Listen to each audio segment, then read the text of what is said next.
आप सभी को यीशु मसीह के नाम में सलाम। आज बहुत से लोग खुदा का अभिषेक, खुदा का मसा चाहते हैं ताकि वो खुदा के लिए काम कर सकें। लेकिन क्या ये अभिषेक, ये मसा हमें कैसे मिलता है? किसी अभिषिक्त प्रचारक या किसी अभिषिक्त भविष्यवक्ता के पास हमें जाने से मिलता है, खुदा के पास ठहरने से मिलता है, या अपने जीवन को उस वचन के अनुसार चलाने से मिलता है?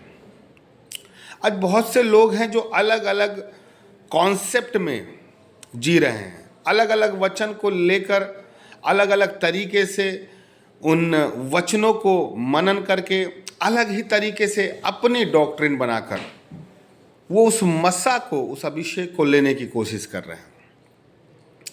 लेकिन होशे की किताब में बाइबल कहती है कि मेरा ज्ञान ना होने से मेरी प्रजा नाश हो रही है।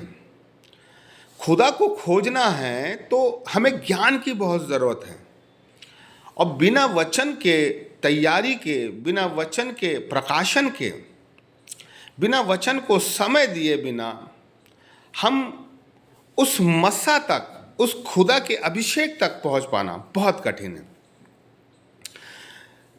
अगर हम देखें कि दाऊद जो था वो जंगल में है, वो नहीं गया कहीं पर, वो शमूएल के पास नहीं गया कि मेरा अभिषेक कर, मैंने सिंह को मारा, भालू को मारा, मैं अपनी एक भेड़ बचाने के लिए मैंने क्या क्या प्रयास किया, वो नहीं गया।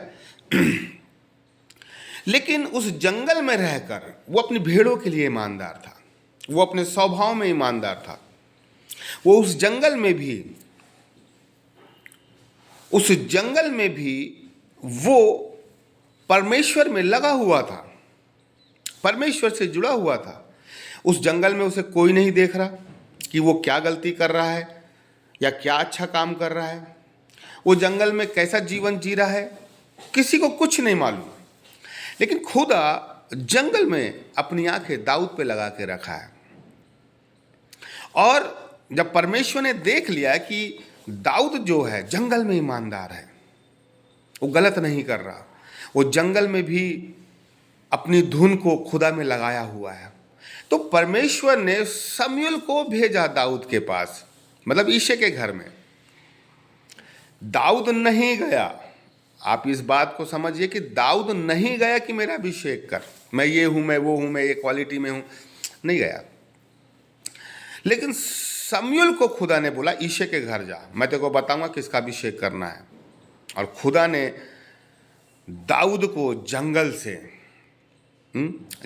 से उठाकर यिशै के घर में उसका अभिषेक किया।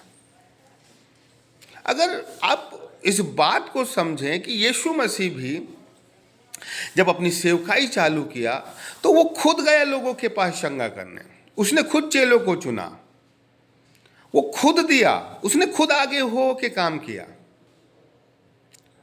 परमेश्वर का जो मसा है वो जाने से मिलता है। आप चाहे पंजाब जाएं, दिल्ली जाएं, लंदन जाएं, साउथ अफ्रीका जाएं, मिलता है। मैं इस बात से नहीं मुकरता कि नहीं मिलता, मिलता है। आप किसी भी प्रभु के बड़े अभिषिक्त के पास जाएं, मसा, लेकिन हर किसी को वो मसा नहीं मिलता है। चंगाई मिल सकती है, आशीष मिल सकती है, लेकिन वो अभिषेक, वो मसा काम करने का खुदा के लिए, वो हर किसी व्यक्ति को कहीं बाहर जाके नहीं मिलता। किसी ना किसी को मिल सकता है, ये मैं मानता हूं, लेकिन हर किसी को मिलता है ये मैं नहीं मानता। इसीलिए ये बात हमें जानना है कि अगर आपका मन अच्छा है, आपका खुदा के साथ चाल चलन अच्छा है, खुदा के साथ आप अच्छा व्यवहार में बने हुए हैं, आपको कहीं जाने की जरूरत नहीं है। खुदा खुद स्वर्ग से उतरकर आपका मसा कर देगा। व्यक्ति आज मेहनत नहीं करना मांग रहा, व्यक्ति आज खुदा में जुड़ना नहीं मांग रहा, व्यक्ति खुदा में आज एक समय जो प्रार्थना का है 2 घंटे 4 घंटे वो बैठना नहीं मांग रहा। लेकिन इससे बढ़कर व्यक्ति चाह रहा है कि मैं यहाँ चले जाऊँ, वहाँ चले जाऊँ, वहाँ मुझे चंगाई मिल जाए, उस सभा में मुझे ये मिल जाए, उस सभा में मुझे मसा मिल जाए। खुदा हमारी सोच को जानता है। खुदा ये जानता है कि ये व्यक्ति अब आलसी बन चुका है, ये व्यक्ति अब एक शॉर्टकट मेथड अपना रहा है खुदा का मसा पाने के लिए। प्रभु से हम नहीं छुप सकते ना, प्रभु को हम धोखा भी नहीं दे सकते कि हम कहीं कहीं से मसा ले लें। देने वाला खुदा है, कोई व्यक्ति नहीं है।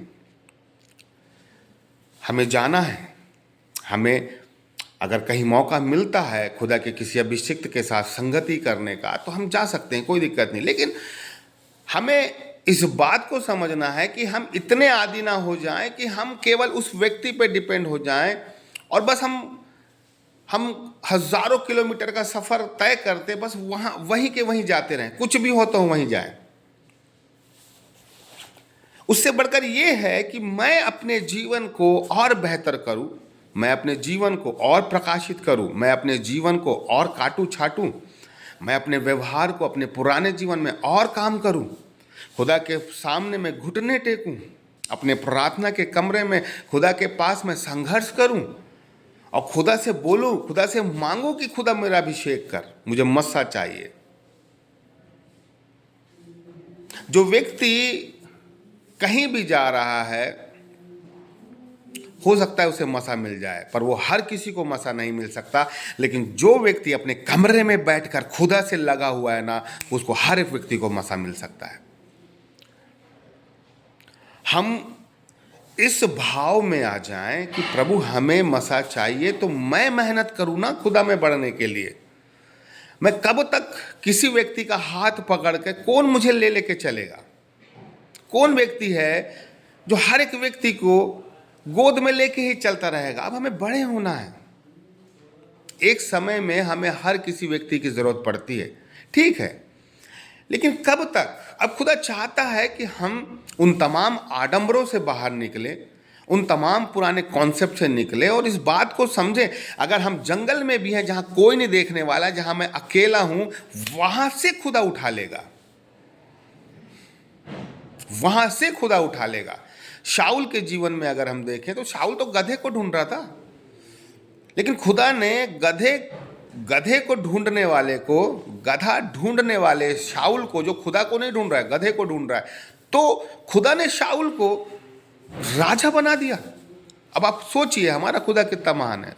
शाऊल तो खुदा को भी नहीं ढूंढ रहा, वो तो गधे को ढूंढ रहा है, खुदा ने उसको राजा बना दिया।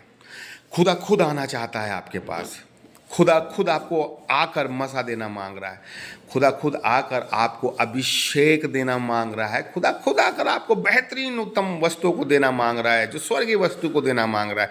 लेकिन हम उसे अपने प्रार्थना के कमरे में मिलने की बजाय हम यहाँ वहाँ इधर उधर भाग रहे हैं।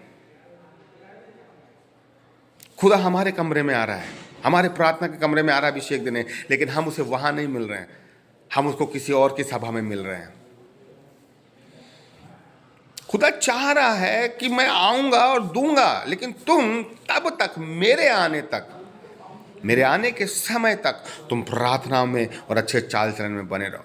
खुदा हमें वो अभिषेक देगा। व्यक्ति इस बात को समझना नहीं चाह रहा। वो ये चाह रहा है कि वो बैठे रहे, ऑनलाइन मीटिंग चलती रहे और बस बैठे बैठे काम हो जाए, हमें मेहनत ना करना पड़े, हमें बाइबल ना पढ़ना पड़े, प्रार्थना ना करना पड़े। 15 मिनट की प्रार्थना कोई प्रार्थना नहीं होती। 1 अध्याय 5 अध्याय बाइबल पढ़ना नहीं होता। जैसे शरीर की नीड है वैसे आत्मा की नीड है। हम उस प्रार्थना के उस डीप लेवल में नहीं जाके प्रार्थना करते, हम वचन के डीप लेवल में जाके प्रार्थना नहीं, ऊपर ही ऊपर करते हैं और उम्मीद करते हैं कि ऑनलाइन मीटिंग में सब ठीक हो जाए। तो होता है, विश्वास करेंगे सब होता है, लेकिन मेरा खुदा के साथ संबंध क्या है? क्या मुझे चंगाई चाहिए, आशीष चाहिए, मसा चाहिए, बस इतना ही है मेरा काम? या फिर मैं इन तमाम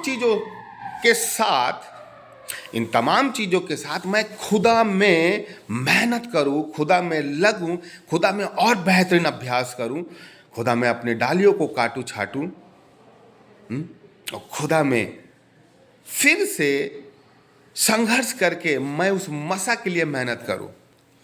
जब किसी से हमें मसा मिलता है उसकी क्या कद्र है? व्यक्ति उसकी कद्र नहीं करता, क्योंकि वो हमें फुकट में, सेंत में मिल गई है। लेकिन जो व्यक्ति उस मस्सा को मेहनत करके लेता है, उस अभिषेक को घुटनों में आकर कई घंटे, कई लंबे समय तक, कई सालों तक उन मस्सा के लिए अभिषेक पाने के लिए जब वो मेहनत करता है, उस मस्सा की हम इज्जत करते हैं, क्योंकि हमने उसे कमाया है। हमने उसे कमाया है तो आदमी उस मस्सा की इज्जत करता है। इसीलिए मैं जंगल में हूँ, मैं अपने अभाव वाली ज़िंदगी में हूँ, मैं तंगी में हूँ, मैं मुसीबत में हूँ, मैं किसी भी हालात में हूँ, मेरा सोचना ये है कहीं जाने से अच्छा खुदा खुद मेरे पास मेरे प्रेयर वाले कमरे में आना मांग रहा है। तो मैं क्यों कहीं पे जाऊं जब खुदा मेरे पास आने को तैयार है, खुदा खुद मेरे पास आकर मसा देने को तैयार है, खुदा खुद मुझे छुटकारा देने को तैयार, मैं क्यों कहीं जाऊं। पहले किसी व्यक्ति के संपर्क में, किसी बाहर के बड़े बड़े पासवानों के चक्कर लगाने से अच्छा कि मैं खुदा का चक्कर लगाऊं। वो व्यक्ति जिनके मैं चक्कर लगा रहा हूं वो कब तक मेरी मदद करेंगे? 1 बार, 2 बार, 10 बार, 20 बार। लेकिन खुदा, आप जब खुदा को याद करेंगे, खुदा आपके बीच में रहेगा। मेरे प्रियो, खुदा ये चाहता है कि मैं अपने नबी को तुम्हारे पास भेजना चाहता हूं, मैं खुद तुम्हारे पास आना चाहता हूं। तुम अपने जीवन पे काम करो, अपने जीवन को उस लेवल तक लेके जाओ, उस स्तर का बना के चलो, ताकि हमें कहीं जाने की ज़रूरत ना पड़े, हमें किसी से मसा लेने की ज़रूरत ना पड़े, लेकिन खुदा खुद आके हमें बेहतरीन अभिषेक दे। परमेश्वर इस वचन के द्वारा आपको आशीष दे। आमीन।